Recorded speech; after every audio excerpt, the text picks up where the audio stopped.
Bonjour et bienvenue à vous et merci pour vos encouragements, merci pour le temps que vous passez à regarder mes vidéos, vos commentaires, vos abonnements, vos likes, ils sont très importants pour la chaîne et pour moi tout simplement. Alors on va faire aujourd'hui un tirage sentimental.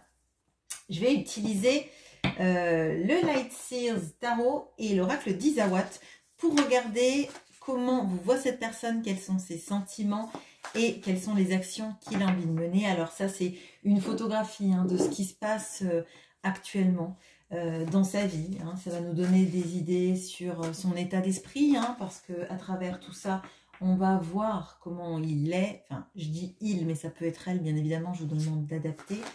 Comment la personne que vous aimez, tout simplement, et ou la personne sur qui vous avez des vues, et actuellement. Allez, ok, comment est-ce qu'il vous voit?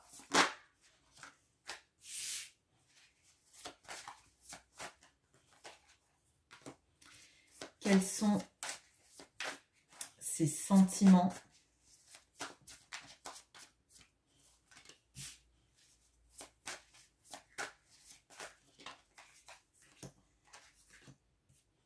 Et quelles sont les actions qu'il a envie de mettre en place? Ok.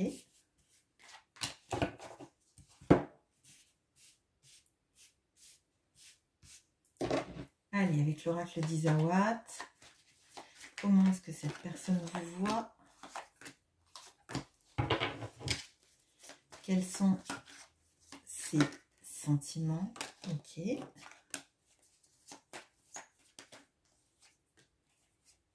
Et quelles sont les actions qu'il a envie de mettre en place vis-à-vis de vous? Alors, comment est-ce qu'il vous voit? On a la mort et la renaissance dans ce tarot, et on a l'œuf. Pour moi, c'est très parlant, là. On a le 7 de denier et la bonne fée. Ok. On a le hibou et la reine d'épée. Ok. Bon. Alors, déjà, il y a une notion de... avec la mort et l'œuf. Vous voyez, dans cette carte-là, et principalement dans ce tarot-là, on a bien évidemment la mort, mais la mort n'est pas une carte qui annonce la mort de quelqu'un. La carte de la mort, ça signifie un changement. Et en l'occurrence, là, c'est la mort et la renaissance. Et on a cet œuf-là, dont l'oisillon, le poussin, je ne sais pas ce qu'il y a à l'intérieur de cet œuf, est en train de fendre la coquille pour naître. Bon, là, il y a une notion chez cette personne du fait que vous soyez le début et la fin. D'ailleurs, on a le symbole de l'infini là-dedans. J'ai l'impression qu'il y a quelque chose chez vous de la transformation. Non seulement votre transformation à vous, mais la transformation d'énergie. La capacité de passer d'un cycle à un autre sans, alors j'allais dire sans rupture nette, c'est plutôt comme une sorte de continuité. Et vous permettez à cette personne de comprendre que les choses qui semblent être arrêtées, qui semblent être finies, ne sont en fait que le début d'un nouveau commencement. Alors, c'est un peu bizarre peut-être dit comme ça, mais il y a quelque chose chez vous de... j'allais dire de la persistance des choses, de la capacité à voir au-delà de ce qui est fini. On le voit d'ailleurs là aussi, parce qu'on a ce 7 de denier et la bonne fée. J'ai l'impression que vous êtes quelqu'un de très patient. Alors, vous allez me dire, non, je ne supporte pas quand les choses ne se passent pas comme je veux, ou je suis impatiente. En fait, peut-être que vous êtes impatient pour des choses du quotidien, pour des choses sur lesquelles vous avez prise, parce que vous savez que si vous ne les faites pas, elles ne vont pas se faire toutes seules, et qu'il vaut mieux les faire tout de suite, sinon, en procrastinant, on n'arrive à rien. Mais l'impression que j'ai là, c'est qu'en fait, vous savez que les choses doivent parfois prendre du temps. En l'occurrence, avec le 7 de denier, on a la notion de la personne qui plante des graines qui vont pousser. Alors, bien évidemment, les graines ne poussent pas en en 30 secondes chrono, il leur faut le temps de faire des racines, il leur faut le temps de sortir de leur cosse pour grandir. Hein. Et pour moi, cette personne, elle sait que vous acceptez de prendre le temps à partir du moment où derrière, la fleur va pouvoir fleurir. C'est-à-dire qu'en fait, vous êtes impatiente si vous savez qu'il y a des choses que vous contrôlez et que vous pouvez mettre en place, mais vous êtes patiente si vous savez que derrière, il y a quelque chose qui va se passer. Et vous l'espérez et vous mettez tout en œuvre là-dedans. Il est possible aussi qu'il y ait des personnes qui soient... parce que là, avec la bonne fée et les plantes, il est possible que vous ayez la main verte et que vous soyez quelqu'un oui, qui arrivait à faire quelque chose avec tout ce qui est plantes, nature. Vraiment, il peut y avoir de ça. On voit la reine d'épée et le hibou. Alors là, la reine d'épée, souvent, c'est quelqu'un d'un peu tranchant, quelqu'un qui a un peu souffert. Potentiellement, ça peut être des archétypes d'une personne qui a été trahie, qui a peut-être divorcé, qui s'est séparée, de conditions qui sont compliquées et qui est sur ses gardes. Et là, l'impression que j'ai, c'est pas celle-là. Cette reine d'épée, là, elle regarde, elle observe, elle est intelligente, elle analyse les choses, mais même si elle tient son épée, elle n'a pas sorti son épée de son fourreau, elle n'est pas prête à attaquer, elle n'est pas prête à trancher, elle regarde ce qui se passe, elle a une bonne vision des choses et elle regarde l'avenir. Et l'avenir, c'est ce qui peut arriver, ce qui peut se passer. Et l'impression que j'ai, moi, c'est... vous analysez toute cette relation, en tout cas pour cette personne que vous avez en face. Il y a des choses que vous ne dites pas potentiellement pour épargner cette personne, mais que vous pensez peut-être très forte. Mais la sagesse vous dit, garde-en sous le coude. Ne dis pas forcément, ne sois pas tranchante, parce qu'il y a quelque chose derrière qui se joue, que tu ressens, qui n'est pas forcément visible en tout cas, mais qui est en train de se passer. Et je crois que c'est aussi votre confiance et votre capacité à admettre que parfois ce qui est fini n'est qu'un nouveau commencement. Alors si par exemple cette personne, vous êtes en séparation, mais que vous ressentez très fort à l'intérieur de vous que c'est pas seulement fini, que c'est une pause, un moment difficile, une étape à passer, alors dans ce cas-là, c'est encore plus vrai. Parce que vous savez que c'est une pause douloureuse sans doute, mais une pause nécessaire, et que Paris ne s'est pas construite en un jour, enfin c'est Rome en l'occurrence. Pourquoi Paris? Je ne sais pas. Bon, peut-être que votre autre est parisien, j'en sais rien, ou vous-même. Mais il y a, oui, pourquoi Paris? Bon, je ne sais pas. Bon, Rome. Je ne sais pas pourquoi je suis partie sur Paris. Bon, peu importe. Donc, excusez-moi, je suis troublée. Vous savez qu'il y a quelque chose qui se trame, qui n'est pour l'instant pas visible. Et j'ai l'impression que là, vous dites, allez, je vais être patiente, je vais laisser les choses, parce que c'est pas parce que je ne vois pas les choses qu'elles n'existent pas. Ma sagesse me fait dire qu'il faut que je ne pique pas cette personne, que je reste à observer en silence ce qu'il se passe. Donc peut-être que c'est que vous ne communiquez pas avec votre autre en attendant de voir aussi comment lui va réagir et interagir vis-à-vis de vous. Il peut y avoir de ça. Bon, allez, on passe aux sentiments. Excusez-moi pour mes digressions. Alors, on a le 5 de denier et l'intérieur. On a le 10 de bâton et le makikata. Et on a l'as de denier et l'offense. Ok, alors, là on a quelqu'un qui va pas bien. Hein, clairement, on a quelqu'un qui se sent rejeté, qui garde tout à l'intérieur. Donc potentiellement, là on a quelqu'un qui se tait. Hein, qui se tait totalement, mais qui va vraiment très mal en l'occurrence. Alors c'est pas mal souci de santé. Hein. Alors c'est vraiment quelqu'un, et les cartes sont... Il n'y a qu'une carte qui est jolie dans le tarot, c'est l'as de denier, et il est avec l'offense. On a le makikata qui est une jolie carte d'oracle et qui est avec un 10 de bâton, Et on a à l'intérieur pour le 5 de denier, qui n'est ni une mauvaise ni une bonne carte, mais qui renforce pour moi ce sentiment d'un autre qui s'intériorise énormément, qui est en mode, c'est même pas en mode ermite, hein, c'est en mode je me sens rejeté, je me sens mis au... Vous voyez la personne qui est désespérée. Alors je dirais là on a quelqu'un qui boude. Hein. Alors boude, ça peut paraître mignon. Là en l'occurrence on n'a pas quelqu'un qui boude de manière mignonne. On a quelqu'un qui est extrêmement renfermé sur lui-même, qui se sent rejeté, qui se sent blessé. On aurait pu avoir un 3 d'épée, hein, clairement. D'ailleurs, le 3 d'épée était resté en dos de deck tout à l'heure. Il n'est plus là. Normal, je brosse mes cartes. Mais on a vraiment cette notion-là. On a la personne qui souffre en silence, qui même, j'ai la phrase du Cid, orage au désespoir, aux vieillesses ennemies, n'ai-je donc tant vécu que pour cette infamie. Mais c'est vraiment ça, vous voyez, c'est très...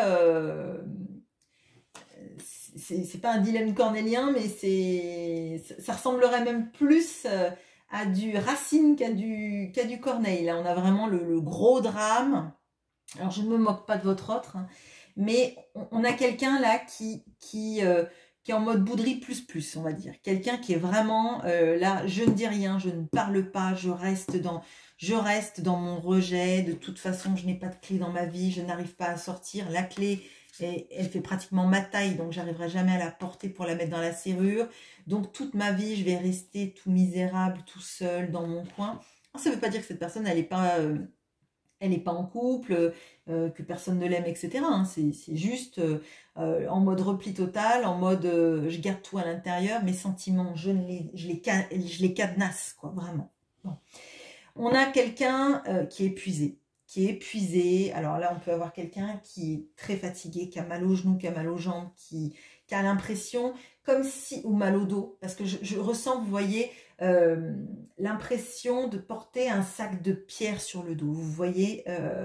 Donc, il y a quelque chose là, d'avoir une impression d'avoir une charge, quelque chose qui nous pèse et qui nous écrase. Il sait qu'il faudrait lâcher prise sur ses responsabilités, sur sa vie, sur cette sensation extrêmement pesante de se sentir écrasé par ce qu'il ressent, par les responsabilités qu'il prend, par sa vie, par son travail. On a vraiment quelqu'un là qui est en mode, et je le ressens, vous voyez, là, dans cette position-là, c'est exactement la position de quelqu'un qui aura un sac à dos trop lourd et qui ne pourrait pas se relever. Et pour moi, ce sac à dos trop lourd, outre ses responsabilités, ce sont ses sentiments qu'il a enfouis à l'intérieur, qu'il ne laisse pas sortir, alors qu'il sait qu'avec le Makikata nous invite à lâcher prise, à ne prendre que ce que l'on peut porter, qu'à ce qui va nous servir. Et là, on a quelqu'un qui porte plus que ce que son yak peut porter. On porte des responsabilités, on porte des situations, et chaque fois qu'il y a quelque chose de positif, on le saborde. Dans les sentiments, là, on a quelqu'un qui est centré sur lui parce que il est là, il n'est pas dans savoir comment vous allez. Il est noyé par ce qu'il ressent, par le fait de se sentir rejeté, trahi, malheureux, épuisé, etc. Donc là, on est en focus sur soi, sur lui-même. Bon.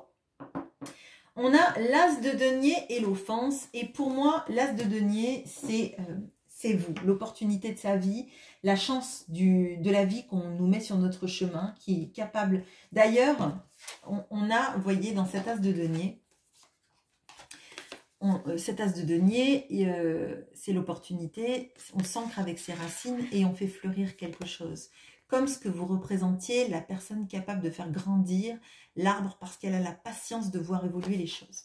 Alors là, moi, ce que je ressens, c'est que c'est quelqu'un qui voit l'opportunité dans la vie que vous représentez de ce nouveau départ, mais on a quelqu'un là qui est vexé. Il est vexé par votre attitude, par vos mots, parce que vous ne dites pas, par les excuses qu'il voudrait que vous lui fassiez et qui ne sont pas là. Alors, quand je dis les excuses, je ne vous porte pas de culpabilité vis-à-vis de quelque chose que vous avez dit ou pas dit. Il est possible que cette personne s'attendait à ce que vous lui couriez après, à ce que vous soyez là pour être bien auprès de lui, pour que vous fassiez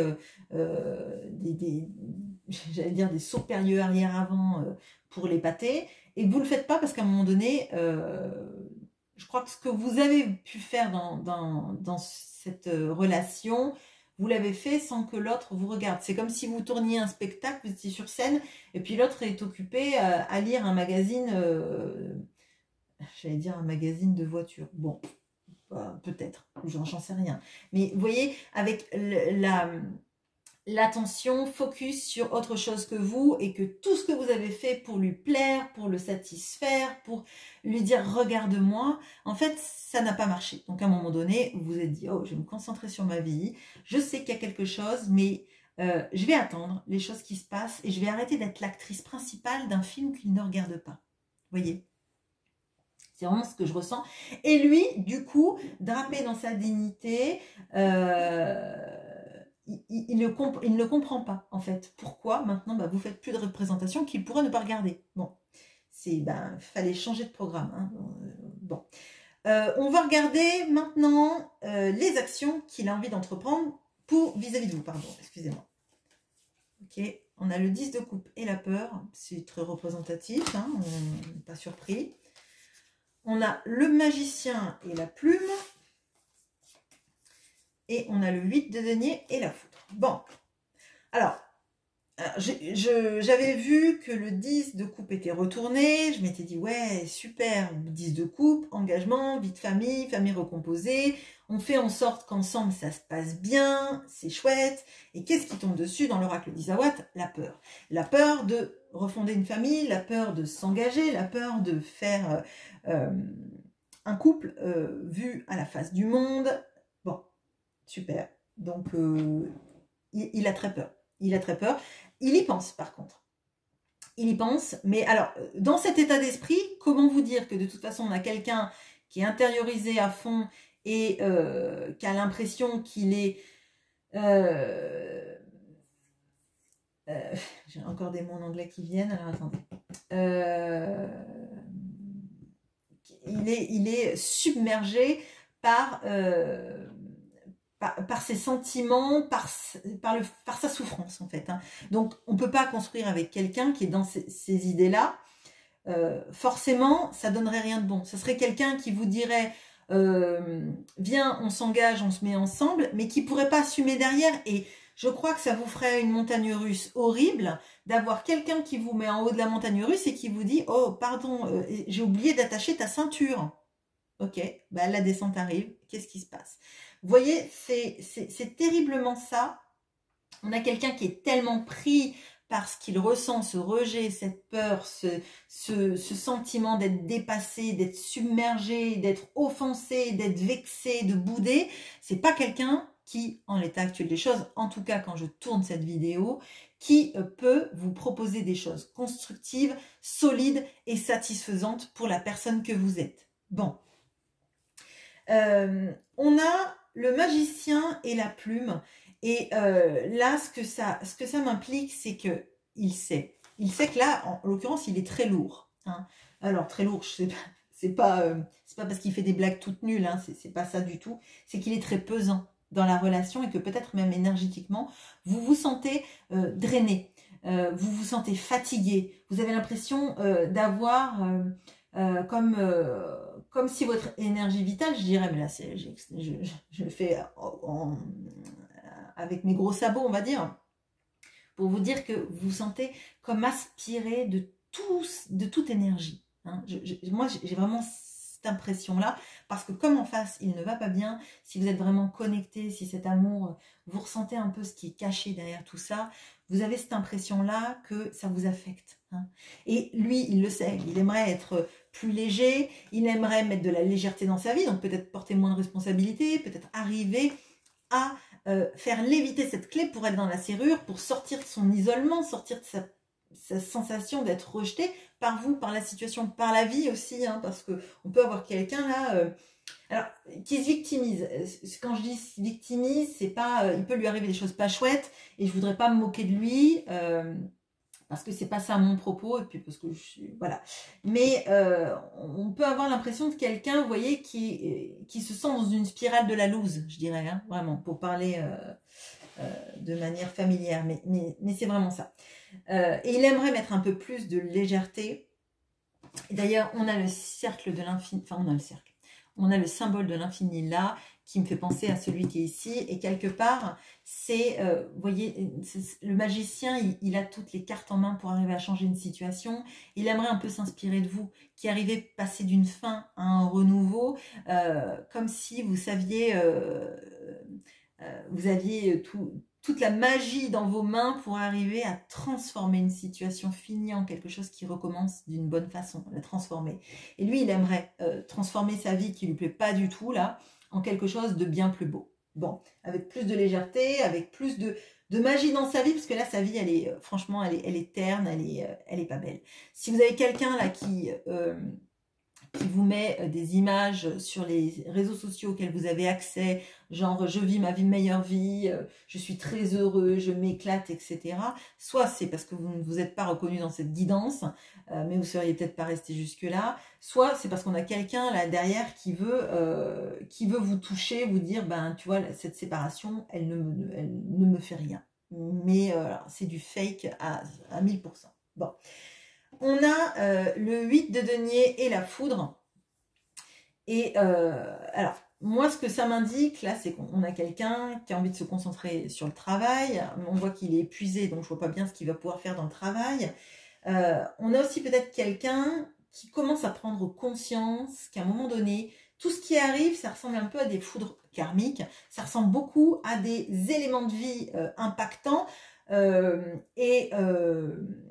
Comme si on lui mettait des coups de poing en fait, en lui disant il va falloir que tu travailles, il va falloir que tu travailles, il va falloir que tu travailles, parce que sinon cette situation-là va empirer. Tes maux de dos vont faire que tu ne pourras pas aller au travail parce que tu vas être bloqué. Si tu refoules tes émotions, elles vont ressortir comme des maux physiques. Et à ce moment-là, tu vas être malheureux parce que déjà que tu as l'impression d'être enfermé, que tu as l'impression d'être rejeté, si en plus tu peux pas t'évader dans ton travail, dans tes passions, dans du sport, peut-être des promenades, des loisirs, tu vas être vraiment au 36e dessous.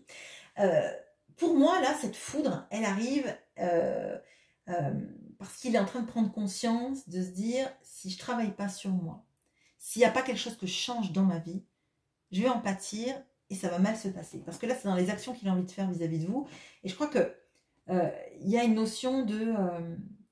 alors, j'ai cette notion-là de la foudre, je pense à Zeus, et j'ai l'impression d'être un peu le dieu de l'Olympe, mais surtout avec le magicien, d'avoir vraiment le pouvoir dans ses mains, en fait. D'arriver à pouvoir changer les choses. Alors, il peut y avoir quelqu'un qui est un petit peu revanchard, là. Pas de la revanche méchante, pas des choses pour vous faire du mal, mais pour vous montrer que... il est en reprise de pouvoir sur la situation. Pour moi, c'est que du faux, c'est que de l'ego, là. Alors, il est possible, avec cette discussion, avec cette personne-là, que vous ayez des photos qui apparaissent sur les réseaux, que vous ayez peut-être un message qui est très moyen, qui est culpabilisant, etc. Vous ne laissez pas prendre dans le jeu, continuez sur votre ligne guide, continuez à croire que parfois ce qu'on montre, c'est pas forcément ce qui est, et que c'est ce qui est caché. Si vous estimez que votre silence est nécessaire, que votre silence, il vous fait du bien, et que votre silence, il vous permet à vous d'avancer, continuez comme ça. Ne vous laissez pas prendre à de la culpabilité. La responsabilité, elle est nécessaire dans toute relation amoureuse. La culpabilité, elle amène rien de bon, en fait. Voilà ce que j'ai pour vous. J'espère que ce tirage vous aura parlé et je vous souhaite une très bonne journée. À bientôt.